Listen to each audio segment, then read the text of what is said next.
भजनलाल शर्मा जी के अंडर में anti corruption department आता है। उनकी मर्जी से ही एफआईआर लिखी गई है, उनकी मर्जी से ही एक्शन हुआ है। केंद्र की भाजपा सरकार के इशारे पर बीज निगम पर कार्रवाई हुई। अरे जो भारतीय जनता पार्टी राम मंदिर के निर्माण के नाम पर जो चंदा इकट्ठा हुआ उसमें पैसे खा गई, ईंटें इकट्ठी करके ले गई, ईंटें मिट्टी की, वो ईंटें खा गई, खा गया पीसो ही पीसो। राम जी का नाम नहीं कौन छोड़ा, राम जी को नाम भी खा गया, राम जी का नाम को पीसो भी खा गया। यूं बड़ा चोर कोई को नहीं हो सके जितना बीजेपी अड़ा है। 4 लोगों की नौकरी नहीं देते और कह रहे हैं 4 बच्चे पैदा करो। बीजेपी की राजस्थान के भजनलाल शर्मा जी को वहां कैंप करना चाहिए रिफाइनरी पर, पूरी सरकार को, वैसे भी ये कोई काम नहीं कर रहे। जब तक प्रधानमंत्री जी नहीं आए तब तक वहां रहो, जाके पार्टियां वार्टियां करो, कंगना रनौत को भी बुला लो। और क्यों, तुम वहां तो जाओगे नहीं इंजेक्शन से जो महिलाएं मर गई। तो जब तक प्रधानमंत्री जी आए तब तक व्यवस्था करो, सिक्योरिटी संभालो। बीज घोटाले को लेकर जिस तरह से राजस्थान में पॉलिटिकली कंट्रोवर्सी का दौर बनाया गया है, विभाग के मंत्री कह रहे हैं अगर मेरा नाम आ जाएगा तो मैं इस्तीफा दे दूंगा, लेकिन डिको टीम के वही सदस्य उनसे बातचीत करते हैं। उन्होंने खुद, मंत्री ने खुद कबूला है कि मुझसे इनपुट मिलते थे, लेकिन मेरे पीछे इतनी बड़ी रकम का खेल हो गया। कैसे इस पूरे मामले को आप कैसे देख रहे हैं? ओहो बाबा, आप समझ ही कौन रहे। ये जो बीज निगम का मामला है तो पूरा खुल गया। एंटी करप्शन ब्यूरो ने सारा मामला खोल दिया। खुद मंत्री जी एंटी करप्शन ब्यूरो में जाकर पूरी बात बोल चुके हैं, इसमें तो कुछ बचा ही नहीं है। लेकिन बीजेपी का एक सिद्धांत है, भजनलाल शर्मा जी के अंडर में एंटी करप्शन डिपार्टमेंट आता है। उनकी मर्जी से ही एफआईआर लिखी गई है, उनकी मर्जी से ही एक्शन हुआ है। केंद्र की भाजपा सरकार के इशारे पर बीज निगम पर कार्रवाई हुई है। मुख्यमंत्री भजनलाल शर्मा के इशारे पर एंटी करप्शन ब्यूरो ने कार्रवाई की है।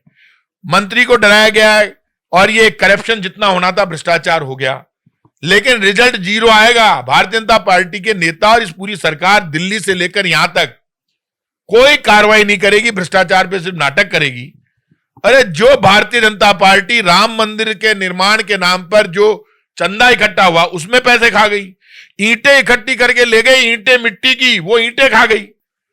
और जो सोने चांदी की राम जी की मूर्तियां मिली थी, चांदी सोने की, आप पता कर लो। अडवाणी जी ने जब राम रथ यात्रा निकाली तो ये अडवाणी जी की किताब में लिखा हुआ है कि जो सोने चांदी की मूर्तियां मुझे मिली वो मैंने गड़ाकर उनका सोने की ईंटें बना ली। अरे भाई, सोना की ईंटा खटे गई काका। राम मंदिर निर्माण में चढ़ावे में बेनामी चंदा भी आता है। जो लोग कहते थे हमें नाम नीचे राम जी के भरोसे ही तो आया है, वो कहां गया? अब बीजेपी में 2 धड़े हो गए।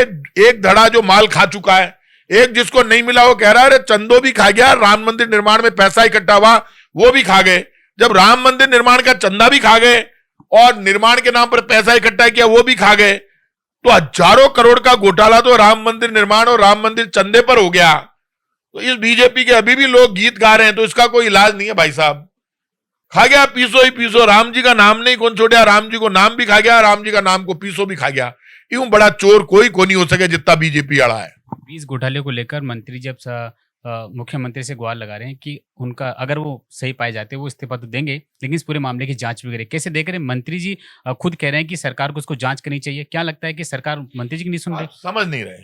भजनलाल शर्मा को लोग ये समझ रहे हैं कि ये नौसिखिया मुख्यमंत्री है। भजनलाल शर्मा जो मुख्यमंत्री, इनकी जो स्टाइल मैंने देखी, होशियार आदमी। और इन्होंने जब इनके आजू बाजू जो टीम खड़ी की है, वो एक एक डिपार्टमेंट में सिर्फ वही डिपार्टमेंट का मंत्री चलेगा जो इनसे अंडरस्टैंडिंग करेगा। सारों झगड़ों पीसा को है, कोई अकेला नहीं खा सकता राजस्थान की सरकार में। जो भजनलाल शर्मा को राजी नहीं रखेगा उसके एंटी करप्शन ब्यूरो जाएगी। क्या बात कर रहे हो आप? ये इनका झगड़ा आपसी, हमारा तोड़ना है कोई? ये मुख्यमंत्री का और मंत्री का झगड़ा है। अब ये घूम फिर के कभी घूमते हैं, आरोप लगाते हैं गोविंद सिंह डोटासरा पर, कभी अशोक गहलोत पर, कभी मेरे यहाँ ईडी भेज देते हैं, कभी डोटासरा जी के यहाँ ईडी भेज देते हैं। अब तो ईडी तो भेज दी, अब और कोई बाकी है तो वो भी भेज दो, उससे भी लड़ लेंगे यार, क्या रह गया बाकी? लेकिन आप ईडी भेजते हो तो उसका रिजल्ट भी बताया करो लोगों को, इसलिए भेजी थी, उसमें हमने ये किया, बता दे। कुछ नहीं हो, बेवकूफ बनाते हो लोगों को। ईडी आ गई, ईडी यार करो कहीं काका, वो तो बता। तुम बताओगे तो हम भी बताएंगे, लेकिन बताना नहीं है ना, नाटक करना है। बीजेपी ने नाटक करके राजस्थान जीत लिया, हिंदुस्तान जीत लिया। ऐसी समझदार पार्टी, ये तो मैं कह रहा हूं, जनता तो ग्रेट ही है। जैसे ही चुनाव खत्म हुए, चुप वोटर। वोटर क्या कर रहा है? सब ज्यादा जिम्मेदारी तो वोटर की है। झूठी अटे मंदिर पर, अटे मस्जिद बनेली, अटे मियाँ आ जावेला, मियाँ कर देवेला, थारा घर में घुस जावेला। क्यों घुस जावेला? मैं क्षत्रिय हूं। इस देश में सदियों तक मुगल और क्षत्रिय लड़े, लेकिन कभी भी इस देश का हिंदू डरा नहीं। इस देश को जब से बीजेपी आई है, देश के हिंदुओं को कमजोर साबित करना, डरपोक साबित करना, डराना। क्यों डरा रहे हो यार? पूरे हिंदुस्तान का राज तुमको दे दिया। सिर्फ 76 बरस हुए देश की आजादी को। छोटी छोटी जागीरें हुआ करती थी। हमारा गांव खाचरियावाला से एक छोटा सा ठिकाना था, जहां पे हमारे परिवार के लोगों की संख्या आज भी सिर्फ 70 से 75 है, लेकिन जागीरदारी हमारे परिवार के पास थी। 1000 मुसलमान है वहां पे। 1000 मुसलमानों में से कितने ही मुसलमान गढ़ की तरफ से लड़ने जाते थे। कोई झगड़ा नहीं है हिंदू मुसलमान में। 3000 से ज्यादा जाट है, कोई झगड़ा नहीं है राजपूत और जाट में। एसटी एससी के लोग हैं, ओबीसी के हैं, ब्राह्मण है, बनिया है, सब जाति धर्म के लोग मिलकर रहते थे सिर्फ 76 वर्ष पहले। आज भी वो गढ़ सुरक्षित है, हवेलियां सुरक्षित है, गांव के लोग सुरक्षित है। हमारे किसान जो बाबा हैं सारे, वो उन्होंने 40 साल तक, जो वहां के सबसे ज्यादा संख्या जाटों की है, मुसलमानों की है, उन्होंने 40 साल तक निर्विरोध एक राजपूत को सरपंच बनाकर रखा, जो जागीरदार फैमिली से था। मैं कहता था बान क्यों बनाओ, बार बार वो मना करते, बोले मान नहीं, कोई नहीं भाई, बान नहीं बनाता। इतना प्यार प्रेम है। बीजेपी तो जाति और धर्म के नाम पर बंटवारा करके, डर पैदा करके वोट ले लेती है। तो अब कब तक चलेगी ये दुकान, ये ठाकुर जी जाने क्या होगा। आप ही की सरकार का 300 करोड़ का प्रोजेक्ट कोचिंग हब, एशिया का सबसे बड़ा कोचिंग हब इसे कह सकते हैं। कितनी हाई टेक का पूरी तरह से कैंपस बनाया गया। अभी ठंडे बस्ते में हवा खा रहा है, पूरी तरह से कैंपस खाली है। कोचिंग यूनिवर्सिटी को जो कोचिंग से वहां पर शिफ्ट नहीं करे, क्या कारण हो सकता है? 100 यूनिट बिजली कांग्रेस की सरकार ने फ्री की। हमने हर घर में 100 यूनिट बिजली फ्री। अब कोई भी नया कनेक्शन लेता है तो अब वो 100 यूनिट बिजली फ्री नहीं मिलती। राजस्थान की जनता को इनाम दिया है बीजेपी की सरकार ने आते ही। अब हमने कचरे पर टैक्स नहीं ले रहे थे, हम अलग से टैक्स और चालू कर दिया जयपुर में कचरे पर। जयपुर वालों ने ज्यादा वोट दिए ना, ले ले इनाम, काका जी संभाल लाउणो। हमने बुजुर्ग विकलांग विधवा पेंशन हमने चालू की कांग्रेस की सरकार ने। 1500, 2000, 3000, 5000, 6 महीने से नहीं आ रही।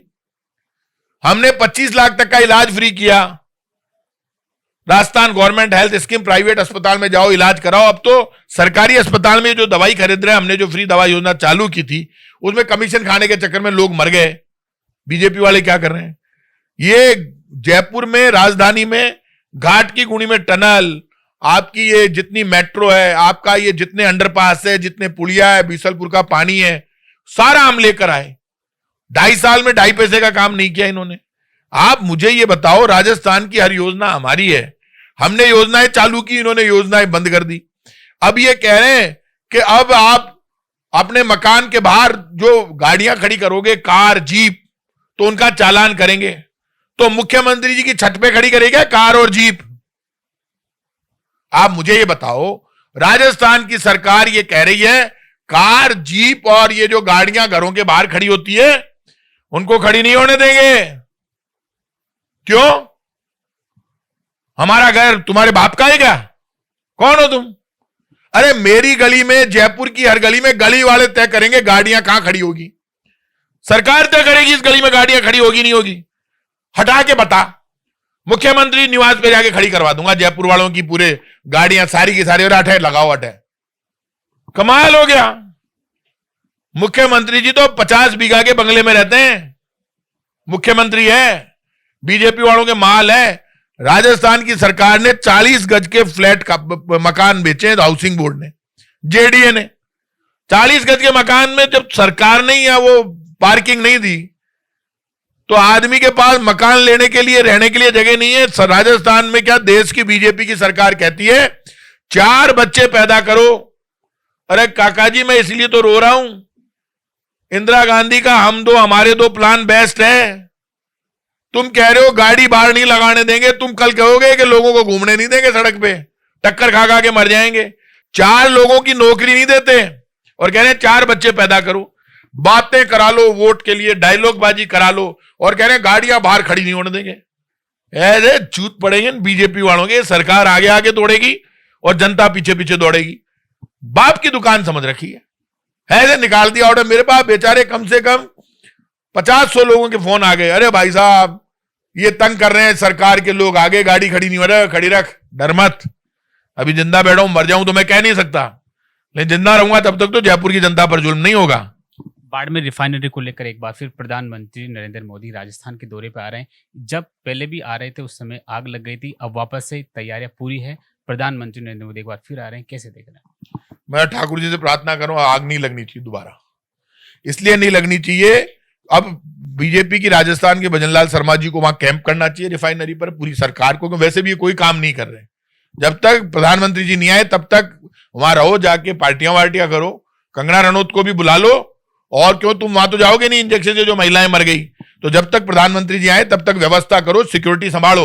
अब आग नहीं लगनी चाहिए, क्योंकि राजस्थान का, देश का बहुत नुकसान होता है। सर आखिरी सवाल मेरा, आप भी छात्र यूनिवर्सिटी से निकल कर आए हैं राजनीति में, कैसे देख रहे छात्र संघ चुनाव नहीं होते हैं, क्या लगता है कि जो युवा मेहनत कर रहे हैं क्या वो निकल के आ नहीं पाएंगे? अरे भाई साहब, छात्र संघ चुनाव नहीं हो, पंचायत नहीं हो, निगम नहीं हो, मैं जनता से कहूंगा, अरे तुम आंखें खोलो, सुधरो।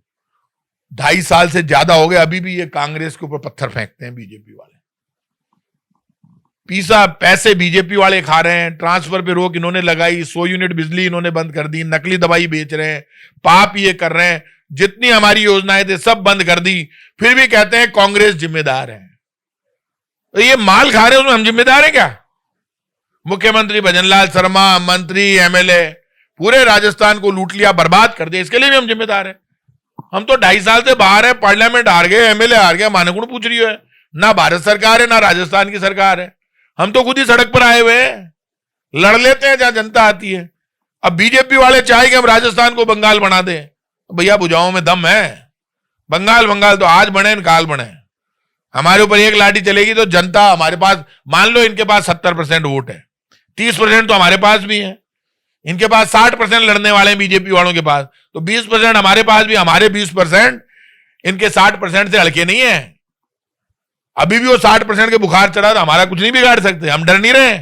ये बीजेपी वाले चोरी करेंगे, भ्रष्टाचार करेंगे, नकली दवा बेचेंगे, जुल्म करेंगे, पुलिस जुल्म करेगी, गुंडे जुल्म करेंगे, वहां मैं लड़ने निकलूंगा सड़कों पर, बीजेपी का इलाज करेंगे। जो हमारे पास मदद मांगने आएगा, गरीब, पीड़ित, शोषित, नौजवान, मां, बहन, बेटी, जो भी हमसे मदद मांगेगा, हम ठोक कर लड़ेंगे बीजेपी से, बीजेपी का इलाज करेंगे। आपने ट्रांसफर रोकने को लेकर बात की, चिकित्सा मंत्री गजेंद्र खीवसर ने अपने बंगले के बाहर एक नोटिस बोर्ड चिपका दिया, उस पर लिखा है कि ट्रांसफर के लिए मेरे पास कोई नहीं आए।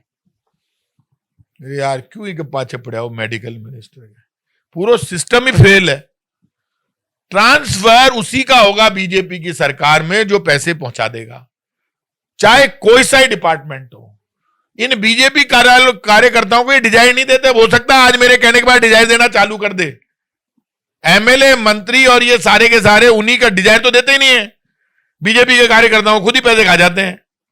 तो कार्यकर्ता रोतो फिर रही है, डिजाइन भी ना देवे को नहीं, वोट वो दिलवा रही हो।